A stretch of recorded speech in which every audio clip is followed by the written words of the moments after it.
Okay, hi everyone. So greetings to our short course. So let me make sure that I'm sharing the screen with you.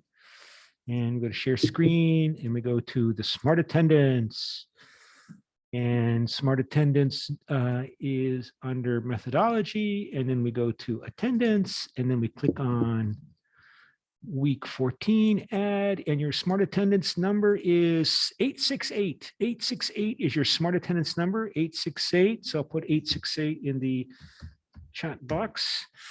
Okay, so there we go. And let me open up some files as well and go to the lesson plan for today. And I think we have a debate today and a student debate. So let's open that up and we go to lesson plan. And the debate is between Jo Young and me. So Jo Young, are you here? Are you online? Let me see if Jo Young is here.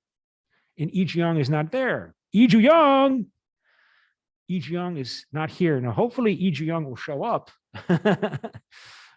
Because he signed up for the debate, but he's not here online. So if he doesn't show up, then we'll just go to we'll go back to the regular class format for the debate. But all right, maybe. Oh, yeah. Okay. Well, maybe we'll see. Maybe that person is not going to show up. But okay. In any case, we'll wait and see. But not too long. So let's talk about what's been in the news, and of course, we are highlighting that some case studies, and in relationship to some of the points that we covered in the last class. I did before class started today. I did a check on the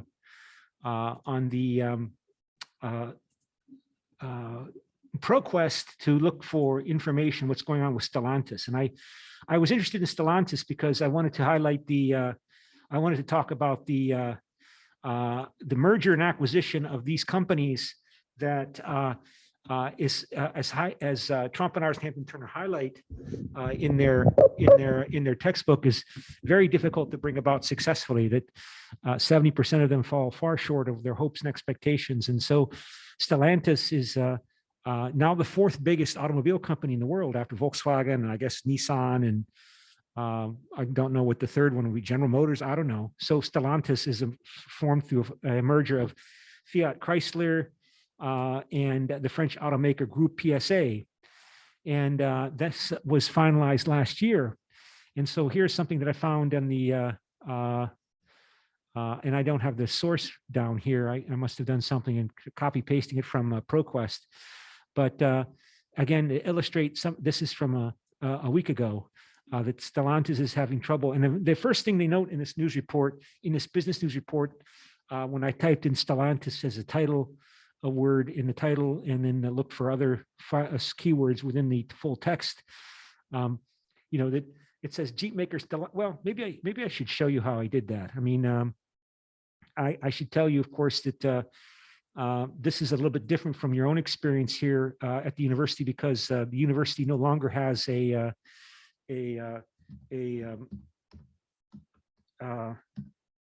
well, I'm not going to do it here now. It's just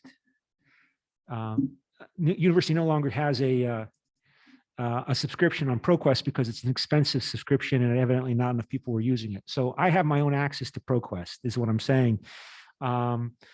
But this is, I did keyword searches to find this report, and it says that Jeep, okay, the first thing they note in this news report is Jeep. That is probably the most valuable brand that Stellantis controls because of the incredible brand loyalty among many Americans that the Jeep brand has, because the Jeep was the name of the military vehicle that was in use in the United States until about the 1980s. And so Jeep and Jeep brand automobiles are very, very popular in the United States. And, my sister has one, and, everybody knows what a Jeep is. And that's probably the most valuable part, at least in North America, of this Stellantis company. So Jeep maker Stellantis is replacing, it says here, its head of purchasing and supply chain for North America as a transatlantic automaker struggles with supplier relations. Automotive News reported Tuesday. The outlet, citing sources familiar with the matter and confirmation from Stellantis, reported Martin Hernick is retiring and Marlo Vitus, the automaker's supply chain president, is replacing him in the role. So you recall from this week's reading in the Trompenars and Hampton Turner book that leadership values and leadership issues are the focus by which you try to bring about these successful merger and acquisition. It'll be manifested in terms of your personnel decisions. That's explicitly stated in the chapter. We covered it at the last class, right? And so you see these top-level personnel changes because they are having trouble. They are having trouble in this newly merged company to streamline and make effective and efficient their global production, while also shifting to electric vehicle manufacturing and the big money, the big investments necessary.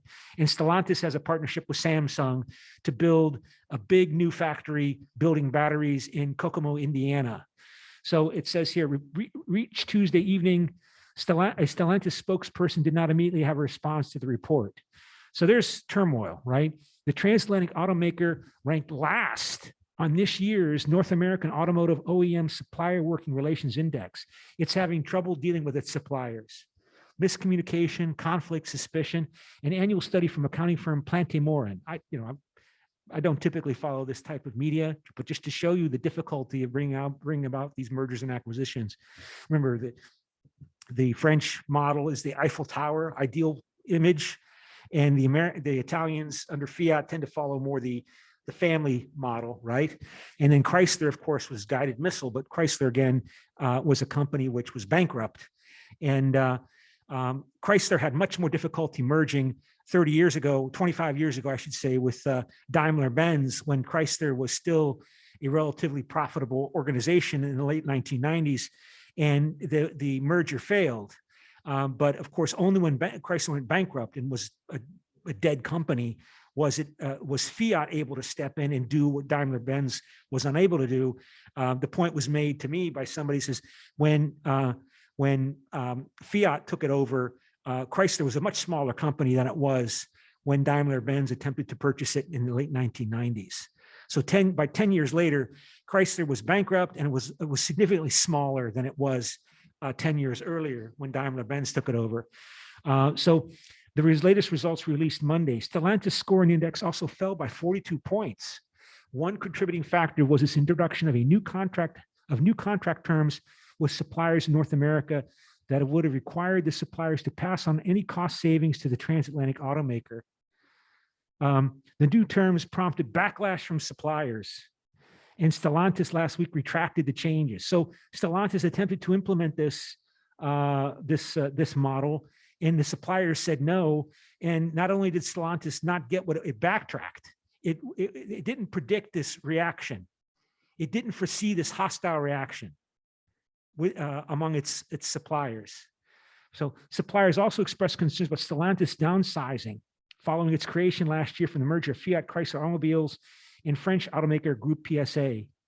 So that was a concern, right? That there was too much automobile capacity, factory capacity, I should say, automobile factory capacity in this merged corporation. So where are you going to close the plants? You're going to close the plants in Italy, where Fiat used to be headquartered? Are you going to close the excess production capacity in France? What are French workers going to say? How are the Italian workers going to respond? That's probably more of an issue. Because again, I think Fiat Chrysler in North America was pretty solid ground when it was taken over by Peugeot. And but that was a concern. How are you going to close these plants and how are you going to choose which ones to close? When, of course, these French workers are going to complain to the French government, and the Italian workers are going to complain to the Italian government, particularly Fiat as being, one of the crown jewels of Italian manufacturing after World War II. Another concern that came up in the study was about suppliers bearing cost increases tied to electric vehicles, according to Plant Moron. And meanwhile, news of the executive shakeup came as Stellantis on Tuesday announced that it, along with the South Korean battery manufacturer Samsung SDI, will invest at least $2.5 billion for an electric vehicle battery plant in Kokomo, Indiana, creating 1,400 jobs. So again, these things, these topics highlighted in the Trump and Arsen Hampton Turner book are very, very timely today, right? So, but that's the subtext. I mean, look, this how could you do something and then retract it like this? In other words, they were not expecting this response. I mean, it's embarrassing.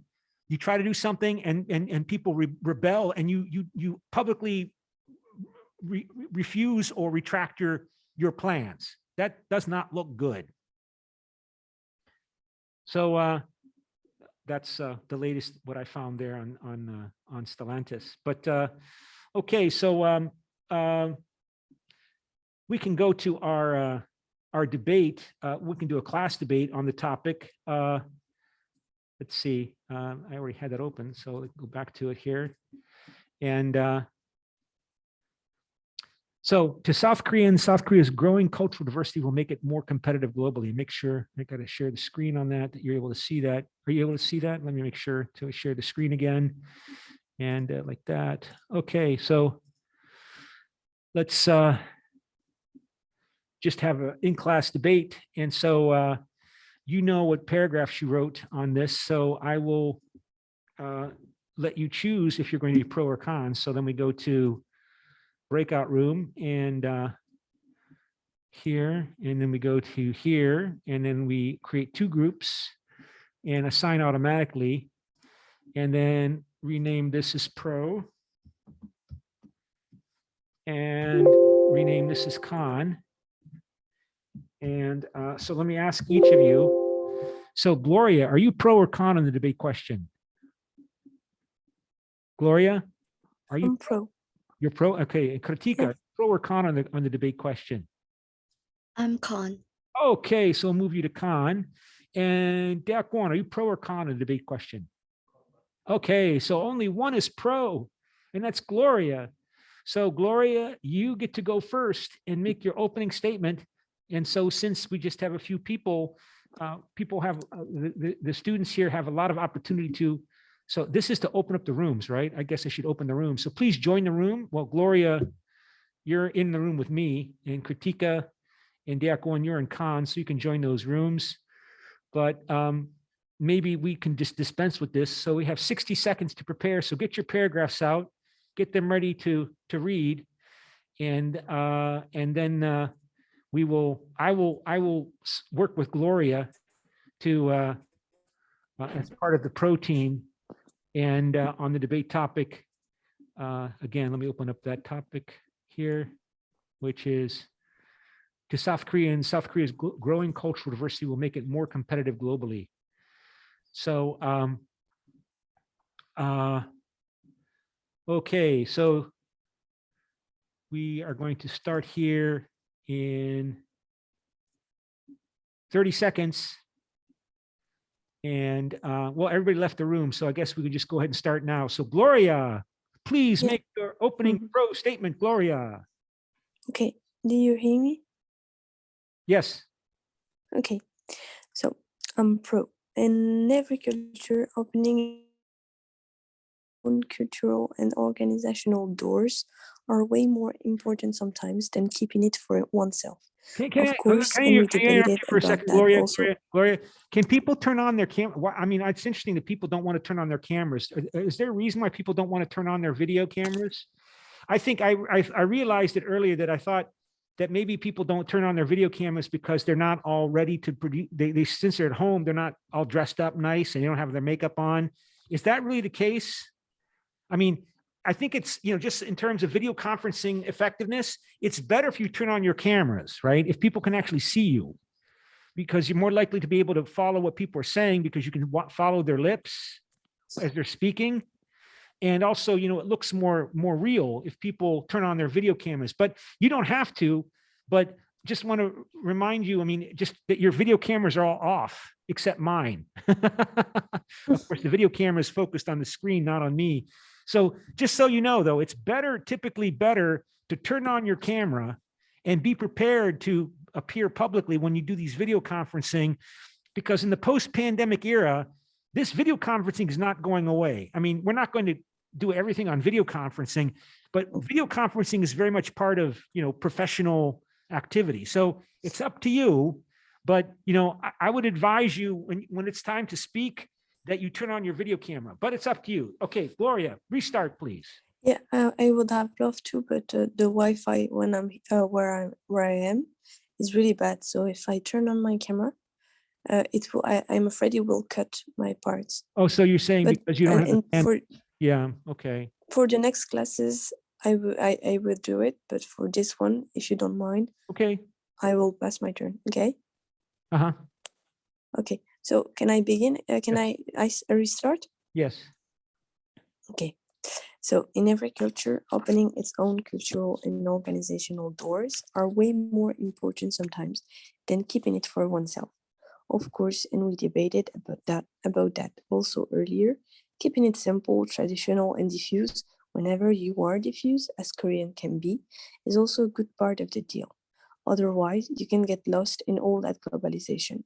But internationalizing and globalizing its market, its organization rules, policies, and so on can really help a country grow. For South Korea, it is not that different. The business roots are kind of the same. Many mistakes can be done in business when, for instance, one doesn't learn systematic understanding of cultural differences. Being aware of cultural differences is the first step of understanding the people you meet in business, and therefore better anticipating the business evolution. By being culturally diverse, South Korea can become one of the greatest leaders in business in the world, as Singapore, for instance, which has developed its diverse market in technologies while being one of the most culturally diverse Asian countries in which I've been. Okay.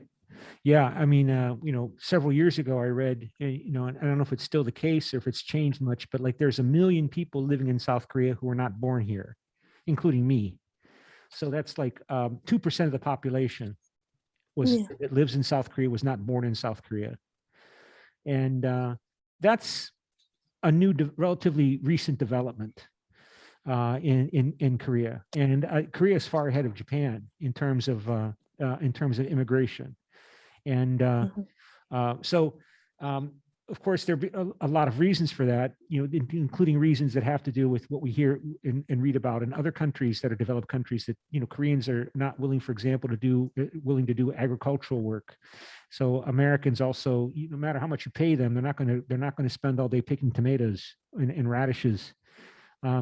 But if you bring in itinerant work, difficult, dirty, and dangerous jobs, that you had a lot of international migrants coming in to do work that Americans or Koreans won't do. I remember when they were building the new Sosa station, back when I used to jog in the morning, I would see people working there, and there were all sorts of people who are not Korean working there, even Indonesians wearing traditional Indonesian clothes, the clothes that do not look typical for a construction site, like the kind of dress thing that the Indonesian men wear.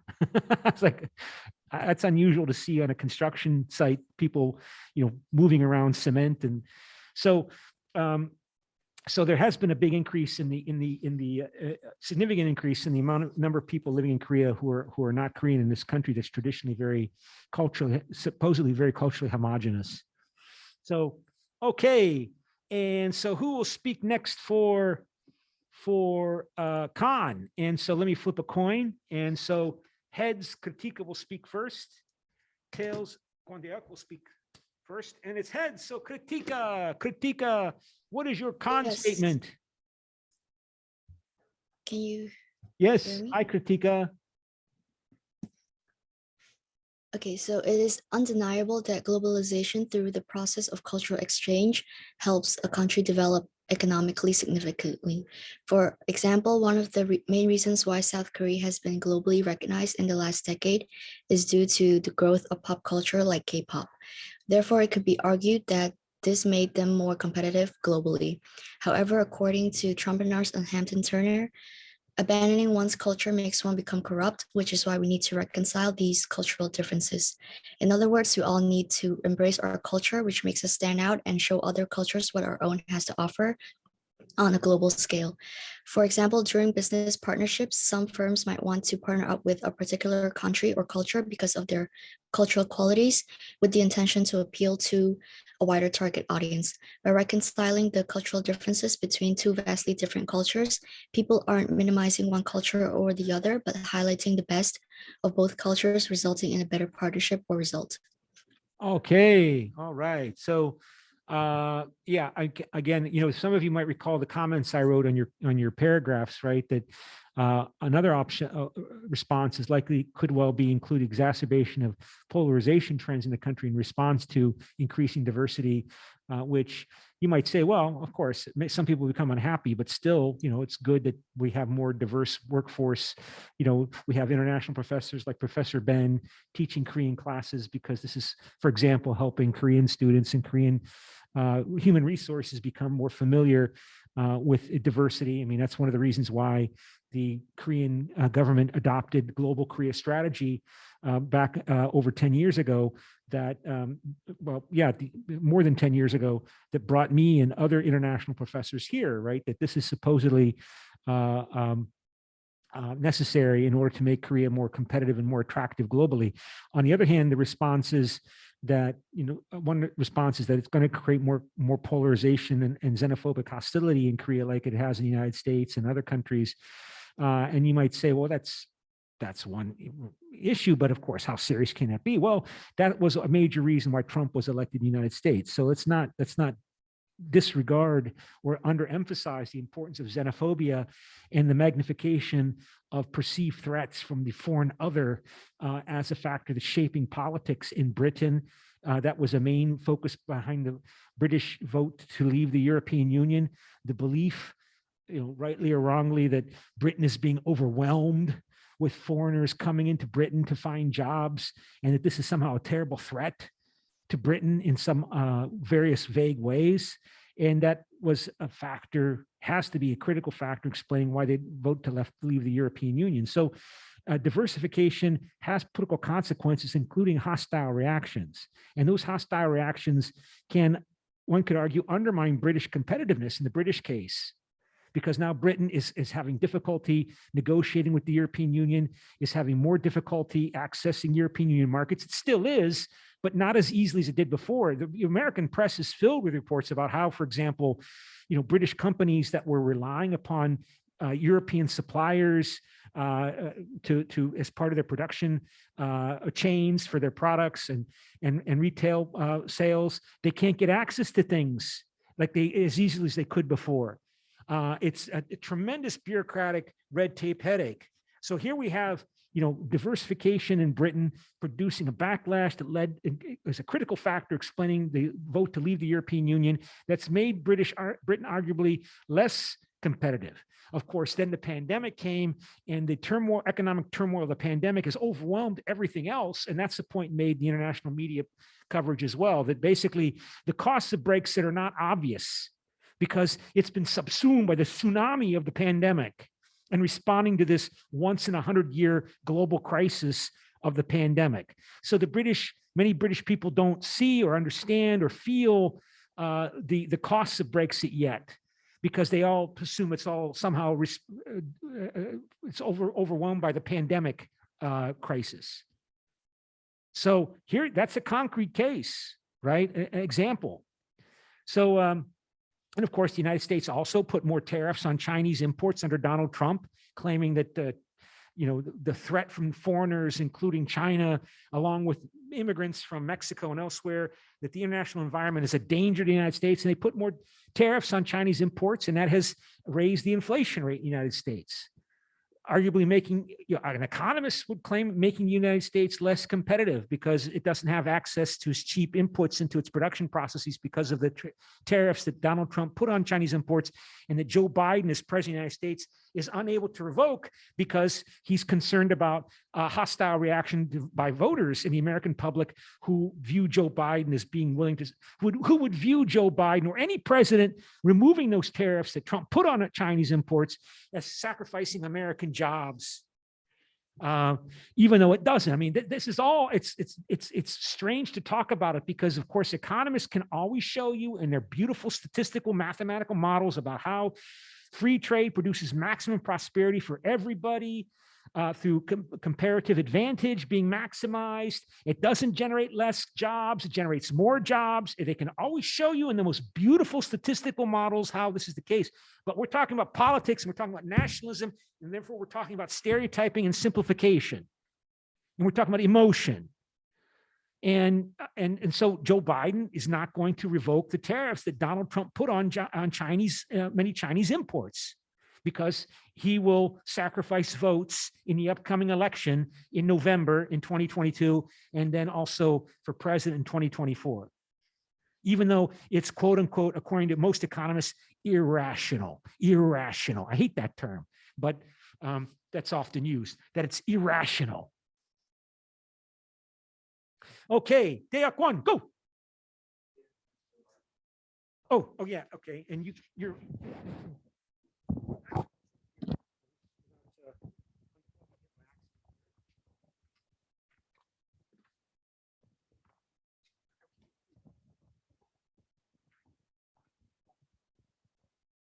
Okay. I am skeptical with the statement that South Korea's growing cultural diversity will make it more competitive globally. Of course, growing cultural diversity gives many advantages to South Korea, as Gloria mentioned, and not only for South Korea and other countries. However, I think that South Korea hasn't ready for multicultural society. It means diversities can give competitions to South Korea. As entrepreneurs and Williams mentioned in their book, ultimately success drives from enabling people with different cultural perspectives to engage in meaningful discussions around the newly created business. In case of Korea, and I am also Korean, which lasts for 5,000 years as a single homogeneous nation, people have a sense of resistance to multiculturalism. For example, once Professor Ben mentioned in class, Gyeongbuk National University, Gyeongbuk대학교 in Daegu, Muslim students listen hate speech from protests against the construction of mosque, Islamic mosque. Also, many foreign workers from Asia or Africa or children from immigrant backgrounds are being bullied in Korea. And not only in society, and also in business sector, many workers, foreign workers, are having lots of human rights problems with Korean managers. So in conclusion, under this bad nationalism by Koreans, it is difficult for Korean society to be competitive in a multicultural society. Thank you very much. Very nice. So Gloria, you have now the opportunity as pro to rebut what the con side is presented. So can you present a rebuttal to what you have heard from Kritika and Kwandeok? Gloria, unmute yourself. Yeah, okay. I can think about it. I can say that, yeah, the South Korea situation is quite unique. I can deal with that. Because there is like North Korea and South Korea, so globalization is kind of particular in that side of the country. Yeah, we know that South Korea is more globalized, yeah, than North Korea. So this is kind of departialized, where South Korea begin to welcome stranger more and more. And I was like, pairing South Korea with Singapore because I've been to Singapore like 3 days ago, and I saw that the globalization just, and I don't know if it's because immigration begins in all the countries and they went to Singapore, or because I'm not sure that people are quite born in Singapore in the same amount that people are born in South Korea. But in Singapore, the markets that grew with globalization, and for instance, the technological market, but it's also the tourism market, grew like in a tremendous way. And I saw it with my own eyes that people can open their doors, open their business. The startups are easy, like in France, also in Europe. Startups are an easy way to grow globalization in its own country. And I feel that in South Korea, it's maybe more difficult for foreigners to start a business here. They maybe have to follow up with nationalistic barriers. But I think that, it's kind of a cultural diversity makes it always difficult but competitive with time and sustainability. I think that it is possible to grow in any country when globalization comes. And I think South Korea is in the right way to open their doors to everyone who wants to consider and participate in the markets economy and national economy. Okay, yeah. Okay, and Kritika and Quanteo can think about if they have anything else to add. But while you're thinking about that, I wanted to maybe show an image of the most notorious image from the campaign that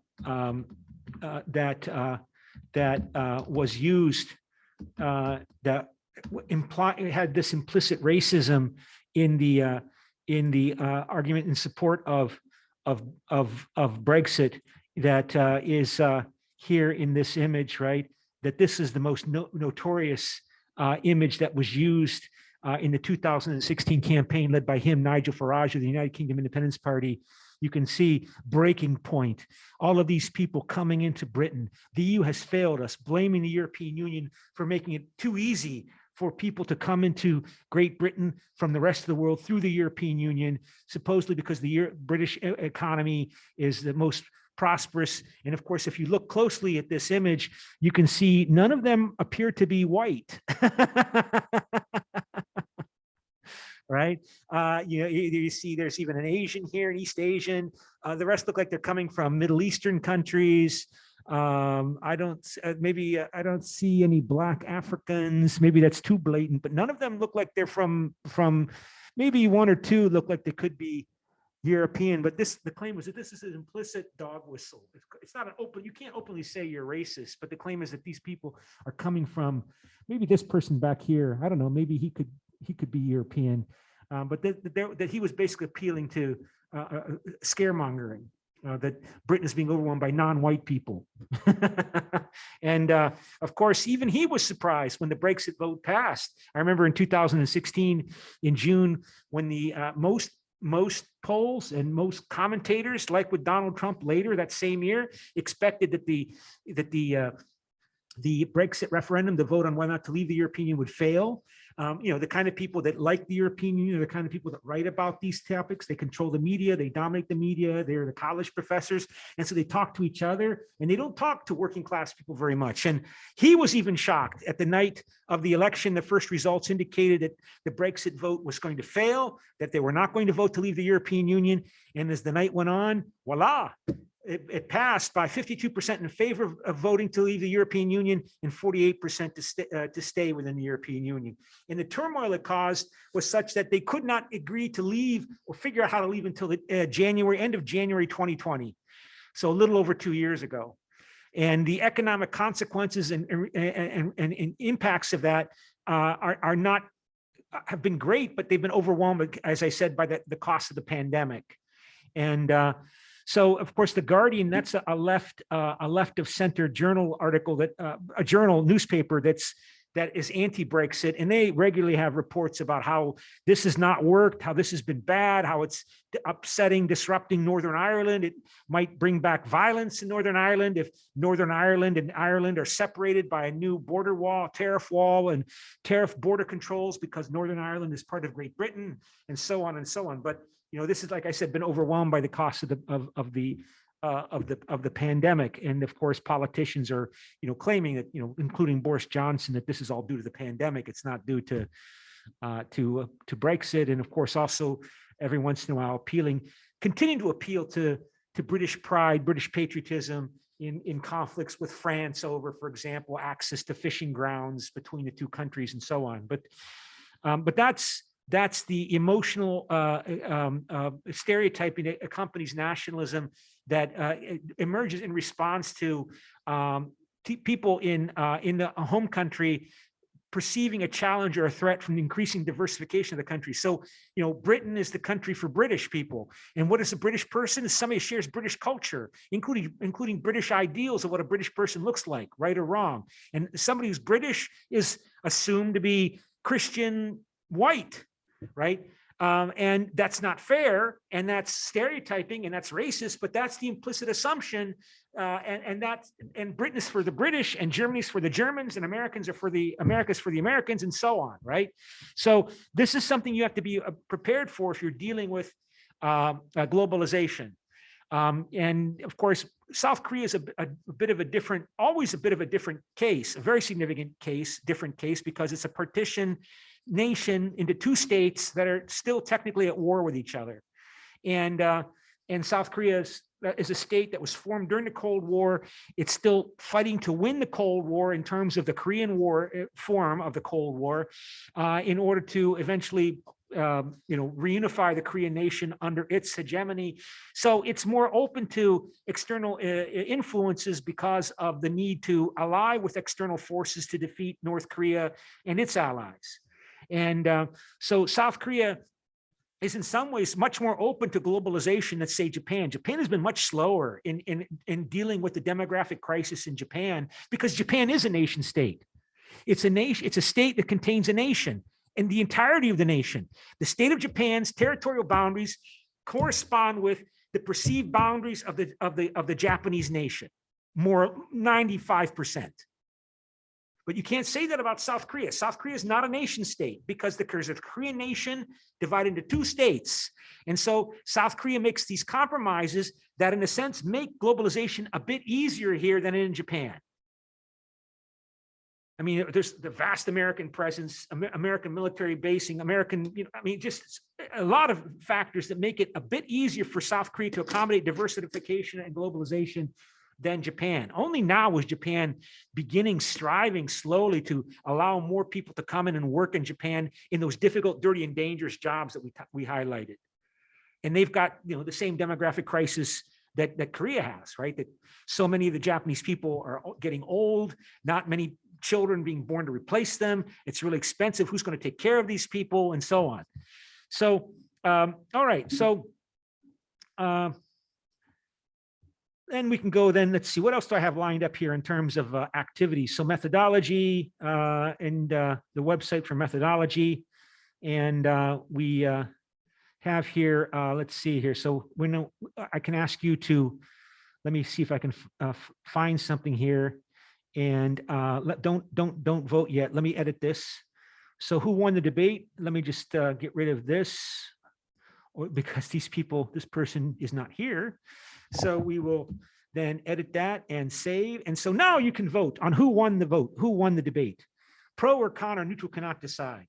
And or maybe I can also make this not anonymous, since nobody's participating, there's no student opponent. You can vote on who won the debate, pro or con. And to South Koreans, South Korea's growing cultural diversity will make it more competitive globally. And so you can you have until 12 o'clock to vote if you don't want to vote right now. And so I'll let you do that. So, but please vote, because I want to give you participation credit for that. So let's see what else I have here on the lined up for activities today. And I think that was pretty much what I had lined up, because I thought we were going to have a longer student debate. So then we go back to, let's see what else I have here on my files. And what did I not have a chance to,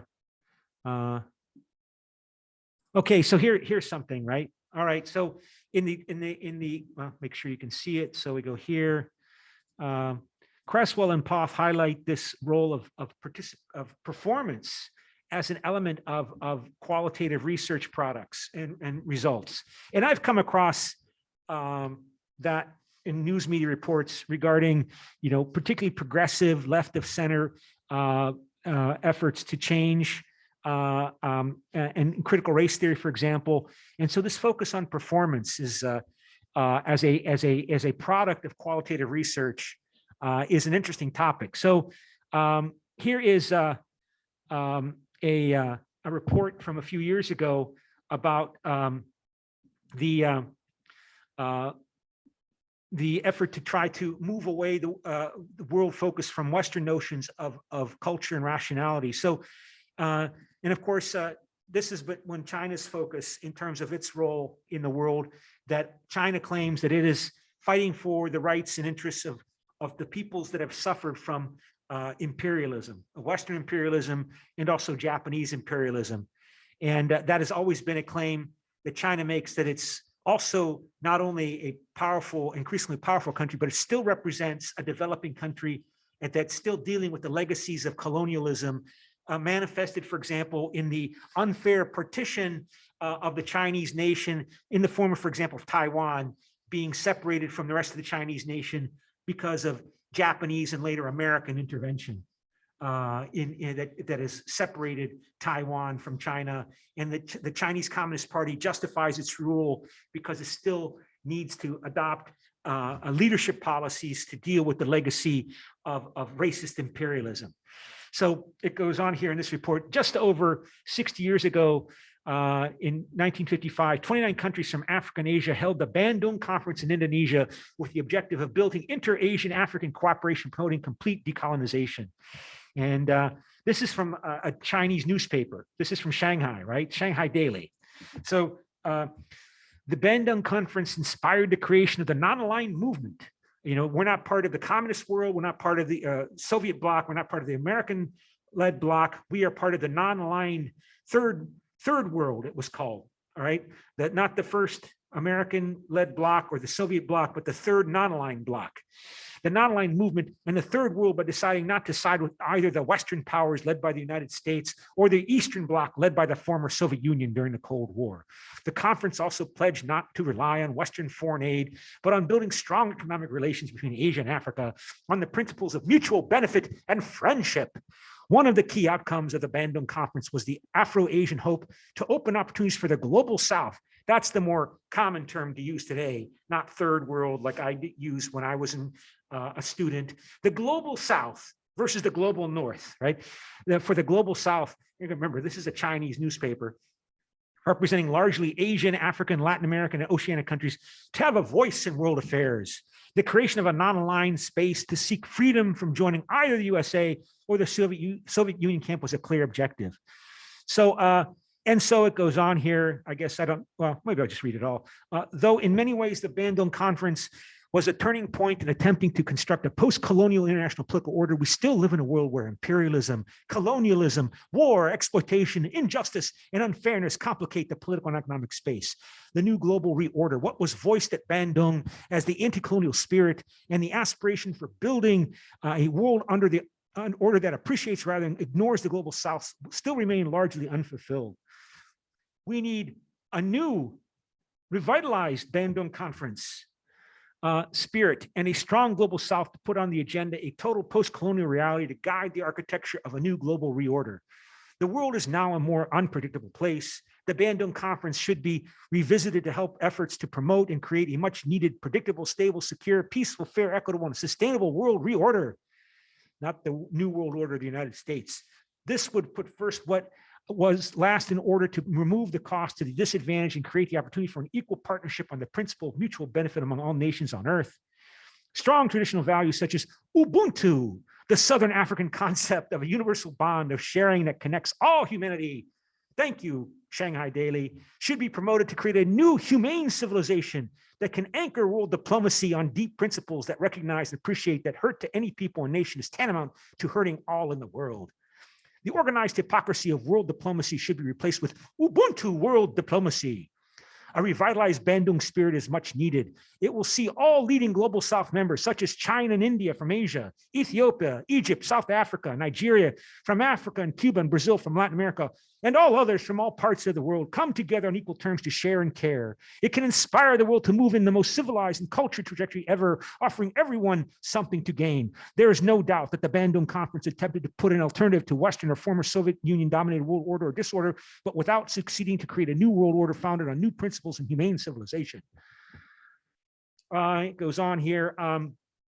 But the Bandung spirit must live on, and challenge today is to construct a fully inclusive world order in which no one dominates, all are included, the weak supported, the strong restrained, and all participants have a voice. Not the end of history, as Francis Fukuyama claimed in the United States. There is a need to relearn the significance of the Bandung Conference in order to construct a new global architecture by creating a post-Western dominated world where all civilizations and identities converge. Reviving the Bandung spirit on its Diamond Jubilee will go a long way towards rethinking and relearning the ups and downs the world has been going through. And so they highlight this. And of course, this is from what year is this? This is when Xi Jinping is, so Xi Jinping is the leader of China at this point, right? And so he has been re-emphasizing Mao Zedong and viewing Mao Zedong in the communist era as a good era, not an embarrassing era, and in terms of the cultural revolution that so terrorized China in the 1950s and 60s into the 70s. So he goes on here, a world reorder is needed to save the planet. Epistemological disobedience to the current domination, a new epistemology for creating a new Bandung spirit to create a new world reorder is urgent. We conclude with a poem from Chairman Mao Zedong. So epistemology, along with ontology and axiology, these are all principles or notions, concepts introduced in the Cresswell and Poth textbook about the philosophy of science, right? So the philosophy of epistemology, like, is the study of how we learn learn things. So he calls upon us to conclude with a poem from Chairman Mao Zedong. And so I wanted to try to perform this for you here today, since performance is an important part of qualitative research. So I'm going to do a dramatic reading of this poem. And see if I can have the camera to come look at me. You know, but, oh, we're out of time. Well, you know what? I'm going to have to shut down this my laptop. So let me do that now.